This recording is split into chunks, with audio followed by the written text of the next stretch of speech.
Hola compañeros, ¿qué tal?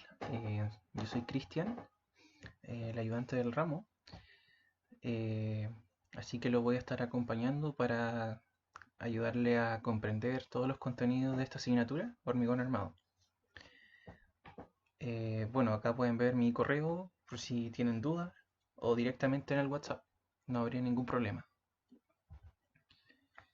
Em, bueno, el ramo en sí se va a basar en diseños de elementos de hormigón armado, vigas y columnas en base al diseño del código ACI 318. Este es un código estadounidense que Chile lo adoptó y de hecho la normativa chilena, que en lo que compete a hormigón armado es la NSH 430, realiza diferentes citas a este código. Por ejemplo, en Europa se utiliza también el Eurocódigo, pero en Chile se ha adoptado este ya que se adapta también más a los criterios eh, que sabemos que tenemos como país, tanto sísmicamente como en una forma más estática. Los contenidos del curso, primero vamos a ver pequeños conceptos como introducción, luego vamos a averiguar sobre los materiales, tanto el hormigón como el acero. Luego ya empieza la materia ya más contundente en sí, como el diseño, los principios básicos, eh, una comparativa con otro tipo de diseño. Aquí nos empezamos a entrar a lo que es el código ACI. Luego vamos a entrar al diseño de flexión, que esto es netamente vigas. Aquí se ven vigas con simple refuerzo y con doble refuerzo. Ya vamos a explicar cuál es la diferencia entre una y la otra. Y las vigas en forma de T, o también con forma análoga que puede tener un desarrollo de la misma forma. Después entraremos al diseño de flexocompresión, que esto es dedicado a columnas, más que todo en columnas cortas. Y finalmente con flexiones viadas, que vendría siendo una flexión en dos direcciones. Esto hasta aquí sería los contenidos de la primera evaluación. Después vendría la segunda evaluación con el diseño corte, que también se ve vigas y un poco de columnas, y otros elementos que son cortos como las ménsulas, y se termina con el diseño torsión. Adicionalmente, vamos a hablar del detallamiento, cosa de que ustedes puedan familiarizarse un poco con los planos y con cualquier normativa que después les pueda aplicar en la vida, o también perfectamente en una especificación técnica, etcétera. Bien, de una manera muy rápida vamos a ir viendo conceptos básicos del hormigón armado, como sus elementos y sus propiedades. Todos sabemos que el hormigón armado es la mezcla de hormigón con acero, o fierro, como vulgarmente le llamamos en Chile. Este elemento es muy ocupado en Chile y en el mundo porque tiene muy buenas propiedades, eh, no solo mecánicas, sino también de durabilidad, frente a las temperaturas, entre otras cosas. El curso en sí se va a guiar solamente por vigas y columnas, ya que en el curso de taller de estructuras se agregan las otras componentes que vendrían siendo fundaciones, muros, losas.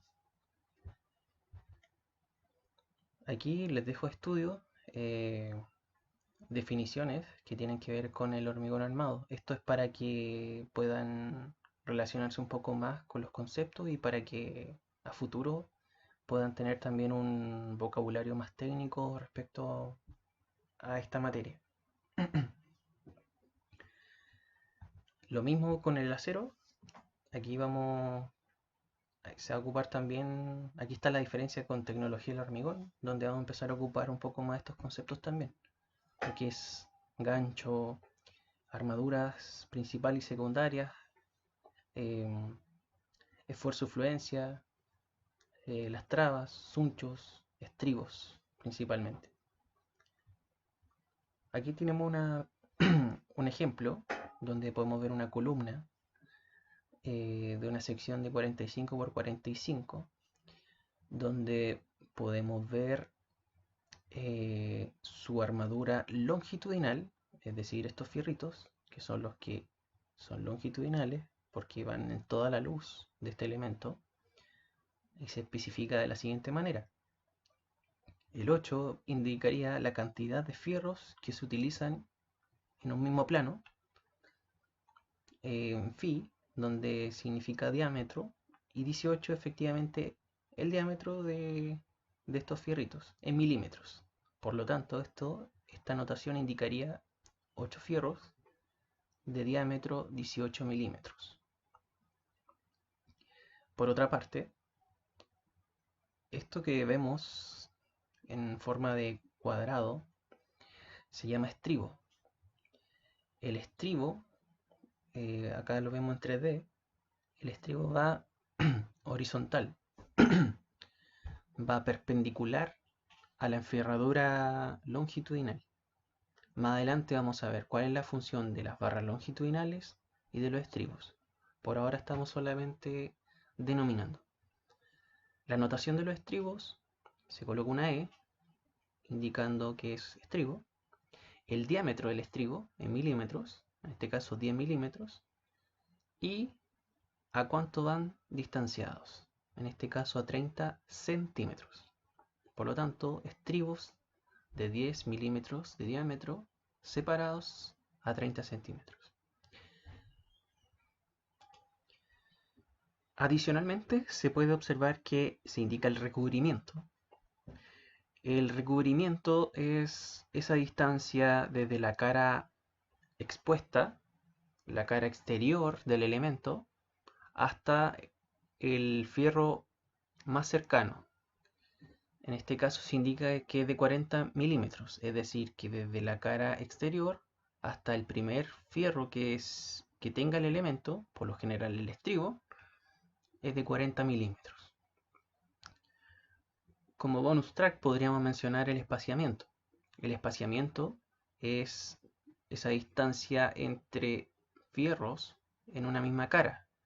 Esto más adelante lo vamos a ver que también tiene un espaciamiento mínimo y también máximo. Cuando el espaciamiento es muy grande, se suelen colocar las denominadas trabas, que es lo que tenemos aquí. Esta es una traba. Bien, hablando más sobre el estribo que se ocupa en Chile es el estribo cerrado, es decir, cerrado con el gancho en esta forma, en un ángulo de 135 grados, es decir, de acá hacia allá. Ustedes si ven planos de otros países, se van a dar cuenta que hay muchos tipos de estribos, pero la ventaja del estribo cerrado es que tiene un mejor comportamiento sísmico, ya que cuando este elemento se mueve por un sismo, un terremoto, el estribo cerrado permite que este mismo no se abra. En cambio, en países donde no ocurren estos fenómenos habitualmente, no hay problema en hacer un estribo abierto o con este ángulo precisamente. Bien, en cuanto a los materiales, tenemos el hormigón, que no hace falta especificar mucho, ya que conocemos que el hormigón es un elemento muy resistente a la compresión y que falla muy repentinamente en la tracción. Acá vemos el ensayo de compresión en probeta cilíndrica y el ensayo de flexio-compresión. En cuanto a las nomenclaturas del hormigón, actualmente, desde que se emitió la NSH 170 de la versión 2016, se está optando por una nomenclatura con la letra G, que básicamente significa que se mide en probeta cilíndrica. Antiguamente es con la H. No obstante, existe una conversión para poder hacer, para poder denotar, por ejemplo, un hormigón H25 a un G tanto. Ya más adelante veremos la ecuación para hacer esa conversión, que es muy sencilla. Y bueno, tenemos las tipologías habituales. Bueno, aquí sale con H, pero actualmente sería con G. Un GB, otro punto a destacar, que si es un G, ya no tendría la misma resistencia especificada como con este valor. Es decir, un HB30 no sería lo mismo que un GB30. El GB30 sería mucho más resistente. Ya veremos más adelante por qué. El acero sabemos que es un elemento que resiste mucho a la tracción y aporta este fenómeno de ductilidad y tenacidad. Y estas propiedades nada más son que el acero puede deformarse gran cantidad antes de romperse. Entonces tenemos que un hormigón por sí solo tiene una falla frágil. La falla frágil se define como una falla repentina explosiva que no te da aviso. Y es por eso que seguramente alguno de ustedes ha estado en un ensayo de compresión y ha visto que la probeta estalla. Precisamente es por esto. En cambio en acero, uno lo carga hasta cierto punto y vemos que comienza a doblarse. Por lo tanto no rompe de inmediato. Esto se caracteriza como falla dúctil. Y bueno, también podemos ver que falla por corrosión, obviamente, si lo exponemos a una humedad. En cuanto a la nomenclatura del acero, ya vimos la del hormigón, el acero por lo general se describe de esta manera,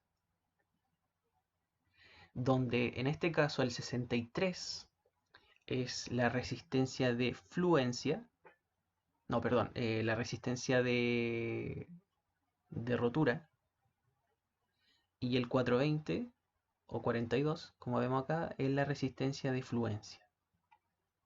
Por lo tanto, este 42 indica que el esfuerzo de fluencia es de 420 megapascales. Atención con eso. Y el 63 indica que el esfuerzo de rotura, la resistencia que tiene esta pieza antes de romperse, rodea los 630 megapascales. ¿Ya? En otras ocasiones también se puede ver escrito como 630 en lugar de 63, así que no está mal si uno lo escribe como A630-420. El H indica el uso del elemento, en este caso el H significa que este acero es para hormigón. Bueno, los aceros se pueden vender en rollos como en barras, dependiendo de los diámetros. Por lo general la construcción se utiliza en barras de 6-12 metros de largo. Las barras, si ustedes lo ven en obra, tiene que indicar por lo menos estos dos parámetros: la resistencia y el diámetro. Así de una manera mucho más fácil de identificarlo.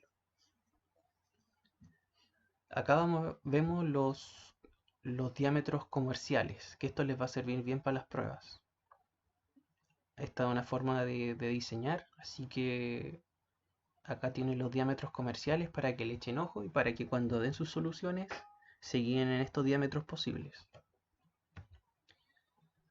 Bueno, si vemos las ventajas del hormigón armado es que tiene mejor resistencia mecánica, resiste al fuego y al agua, es un material rígido, requiere poco mantenimiento y es muy durable. Como consecuencia no ofrece gran resistencia a tensión, ya que el hormigón por sí solo no resiste mucho, el acero sí. Vamos a ver cuál es la ventaja de esta desventaja, aunque suene raro.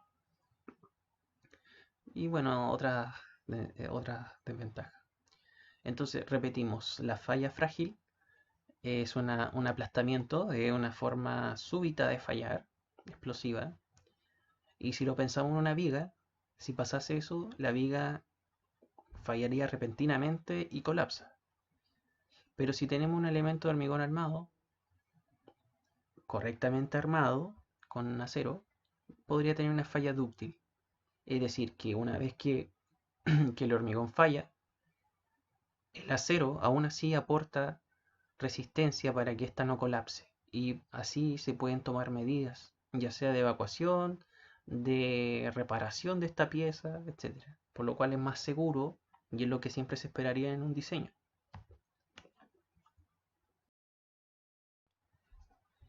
Bien, en el siguiente capítulo ya empezamos a ver lo que es diseño. En el curso se mencionan dos diseños. Vamos a ir muy rápido con esto porque esto ya lo va a explicar de mejor manera el profesor. Pero se tienen dos tipos de métodos, que es el clásico y el de rotura. La diferencia principal es que el primero se trabajan con tensiones admisibles. Es decir, tienes las cargas, la resistencia de los elementos y le aplica un factor de seguridad para que no se sobrepase y de esta manera se comporta de una manera segura el elemento. Por el contrario, en el método de rotura, tú conoces los grados de falla de los elementos y a partir de esto empiezas a hacer un juego de resistencias con cargas. Em, esto también va muy de la mano con lo que dice el código ASEI, que para el diseño uno asume de que el elemento resiste menos de lo esperado y que las cargas son mayores de las esperadas. Entonces, haciendo un equilibrio entre esos dos parámetros, se va haciendo un diseño correcto. En una forma gráfica, eh, el método clásico va a tener cargas de servicio, por ejemplo, momento, cargas axiales, corte, torsiones, y se le aplica un factor de seguridad. En cambio, al método de rotura, uno conoce las cargas de rotura de la pieza, por eso sale con U, último, o máximo de falla, y después a partir de ahí se le aplica un factor. Pero más que un factor de seguridad, es un factor de diseño que en conjunto, porque se le aplica un factor a las cargas y a las resistencias, estos valores en conjunto se generan como un factor de seguridad. No quiere decir de que un método está malo y el otro no, sino que son dos alternativas y que nosotros nos vamos a especializar en el método de rotura. Lo que dice la CI, primero vamos a distinguir las cargas. Supongo que todos dieron el curso de estructuras, donde se hablaba de las cargas muertas y las cargas vivas, además de las cargas ambientales como de viento, nieve, sismo, etc. Para efecto del curso solamente vamos a ver cargas muertas y cargas vivas. Esto se deletrea con una letra D o CM de carga muerta o DL de dead load. Y lo mismo para las cargas vivas, L de live, CB de carga viva y LL de live load. Entonces las cargas muertas van a ser cargas permanentes, constantes, que no varían en magnitud y en posición. Y las cargas vivas, lo contrario, que podrían variar en cuanto a su magnitud en posición. Y en cuanto a los tipos de esfuerzo, tenemos esfuerzos de flexión, axiales, que puede ser compresión y tracción. Se denota con una letra P o en otros lados se puede ver con una N. Tenemos corte y torsión, que precisamente son los 4 contenidos que se ven en el curso. Acá hay un esquema más gráfico de las fallas según el esfuerzo que da estos esfuerzos. Una falla por flexión, vemos una de flexión y una posterior falla de esta forma. En cuanto a la compresión, vemos una forma explosiva que vamos a ver más adelante cómo se llama este efecto de que la probeta pueden ver que es como que se hincha un poco hacia los lados, el denominado efecto pozón. En cambio en el cortante podemos ver unas fallas diagonales y en la torsión podemos ver como un ramificado diagonal que se produce. Esto tiene como el mismo efecto de cuando arrugamos un trapito mojado, ¿no? El criterio de diseño en muy grandes rasgos, tenemos dos campanas de Gauss, donde uno dice eh, que tú... A ver, vamos por partes. Yo les dije anteriormente que para estos diseños se asume de que la resistencia del elemento va a ser menor a la que debería tener y que las cargas van a ser mayores a las que supuestamente se van a utilizar. Es por esto que, por ejemplo, lo que dice este gráfico es que el estudio del elemento dice que se podría cargar con esta cantidad de carga, pero vamos a ocupar una carga de diseño que es mayor a la promedio, a la que se esperaría. En el caso contrario a la resistencia, se espera de que el elemento resiste esta magnitud, pero para asegurarnos más, vamos a decir que resiste menos. Este principio es muy básico, que es muy importante que lo noten, porque en esto se basa todo el código. Ahora bien, ya les mencioné que existían cargas vivas, cargas muertas, de viento, sismo, etc. Y es por eso que el código te indica de que según, según algunas condiciones, eh, también les mencioné que las cargas siempre se le aplica en factores. Todo esto que vemos en la tabla 5.3.1 son cargas. Y estas cargas se le aplican factores de mayoración. Es por eso que aquí donde vemos la D es 1,2 y en la carga viva 1,6. Estos pueden variar obviamente, como lo vemos acá. En el curso siempre utilizamos esta combinación, donde U significa último, D carga muerta, L carga viva. Ahora, sale una U porque es un parámetro genérico, es decir, que así como son cargas, pueden ser momentos, pueden ser cortes, etc. Por lo tanto, esta U vendría siendo como el apellido del esfuerzo. Por ejemplo, si estamos hablando de cargas distribuidas, por ejemplo, esto podría ser QU igual a 1,2 QD más 1,6 QL. Si fuesen momentos, por ejemplo, sería MU igual 1,2 MD más 1,6 ML. Entonces va a depender netamente de lo que estamos estudiando, que esta U va a ser reemplazada por un MU, un QU, un NU, un BU, un TU, etc. Aquí hay algo importante, es que a través de los códigos, el código lanza numerosas versiones, app cada 5 años más o menos. Actualmente estamos en la versión 2019, el anterior era el del 2014, que no cambiaron si bien estos parámetros, sí, pero cambiaron otros temas. Pero en los códigos anteriores, por ejemplo en el del 99, podemos ver que los parámetros eran los siguientes. Bueno, la razón principal de estos cambios es que a medida que ha pasado el tiempo, los desarrolladores del código han hecho más estudios para analizar cuáles son las cargas que tienen mayor incidencia en el comportamiento del elemento y que produce la falla, y también cómo es el comportamiento de la resistencia y la peligrosidad de esta falla. Por ejemplo, una falla por flexión es mucho más controlada que una falla por corte. Las fallas por corte son más repentinas y peligrosas.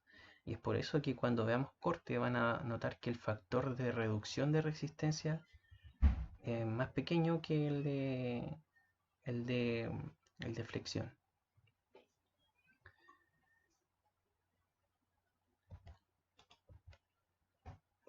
Acá podemos ver en la tabla los factores de reducción de resistencia. Para el curso, cuando se hable de momento, vamos a ocupar un factor de reducción de 0,9. Así que eso es importante. Cuando es corte, va a ser de 0,75. Y aquí está lo que le hablaba en la diapositiva anterior, que en el momento se ocupa 0,9 y en el corte 0,75. O sea, que para el corte se reduce más la resistencia. Y es por lo mismo, por seguridad, ya que el corte es una falla más peligrosa que la de flexión. Cuando se habla de flexión se habla de momentos. Bueno, hay que hay otras más, pero las vamos a analizar más adelante. Aquí vemos una tabla resumen, o sea, no una tabla, sino un resumen de los factores según el tipo de esfuerzo. Por ejemplo, 0,9 para flexión, 0,75 para columnas, si tienen espiral en vez de estribos, 0,65 cuando es con estribo y así sucesivamente. Aquí después vamos a hablar un poco más sobre este esquema, así que lo vamos a saltar por ahora. Bueno, también le hablaba de lo mismo del cambio de los parámetros. Y finalmente, por ahora, vamos a hablar de la fórmula genérica del diseño de la CI. Este es el principio general y quizás de los más importantes para entender, que es muy simple. Bueno, la ecuación que vemos aquí dice phi Sn mayor o igual a U. Sabemos que el U es la resistencia requerida porque es la resistencia última. Esta resistencia siempre se calcula según las cargas. En cambio, acá el Sn, tenemos Sn y U. U es resistencia última y Sn es resistencia nominal. Esta resistencia nominal depende netamente de los materiales empleados. Por lo tanto, depende del grado del hormigón, depende del grado del acero, depende de las dimensiones de la pieza, entre otras cosas. Y podemos ver que tiene el phi. El phi es el factor de reducción. ¿Se acuerdan que yo les dije que las cargas se mayoran y las resistencias se minoran? Bueno, acá vemos que solamente la resistencia tiene el phi, pero si volvemos atrás, sabemos que el U ya tiene los factores aplicados. Por ejemplo, acá tiene el 1,4, el 1,2, el 1,6, ya están aplicados. Por eso que acá no salen, pero está implícito. Por lo tanto, a la resistencia se le aplica un factor de minoración, de reducción de resistencia, y al U, a la carga última o resistencia última, se le aplica un coeficiente de mayoración, con el principio de que se asumen cargas mayores a las utilizadas y resistencias menores a las calculadas por diseño. A su vez, tanto el U como el S pueden variar. Como les decía, el U es como el apellido solamente, indicando que es último o demanda. Si hablamos de cargas, puede ser, si es carga distribuida, puede ser QU, si es cargas puntuales, PU, momento, MU, cortante, BU, torsión, TU. En cambio acá también lo mismo, resistencia nominal. Esta resistencia puede ser resistencia por momento, por carga, resistencia al corte, resistencia a torsión. Por lo tanto también puede ser MN, BN, PN, TN. ¿Okay? Lo que vamos a ver en la primera unidad va a ser el momento. Por lo tanto, cuando hablemos de momento, esta ecuación va a pasar a ser phi mn mayor o igual a mu. Ahora, los cálculos de momento, todos los vimos en estructuras, pero acá vamos a ocupar, lo ideal es tener una guía con todos los momentos ya con la fórmula ya denotada. Por ejemplo, si una viga es simplemente apoyada y tiene una carga distribuida en toda la luz, el momento es Q por L cuadrado dividido en 8, ¿cierto? Entonces ellas se ahorran todo el proceso de realizar el corte por tramos y determinar los momentos. Entonces, si aplican esa fórmula, Q por L cuadrado dividido en 8, obtienen directamente el momento. Ahora, recuerden, Q por L cuadrado, Q, ahí. Pues ¿cómo calculamos el QU? Vamos acá y aplicamos el factor acá. Por lo tanto, tendría QU es igual a 1,2 carga muerta más 1,6 carga viva. Ojo con eso.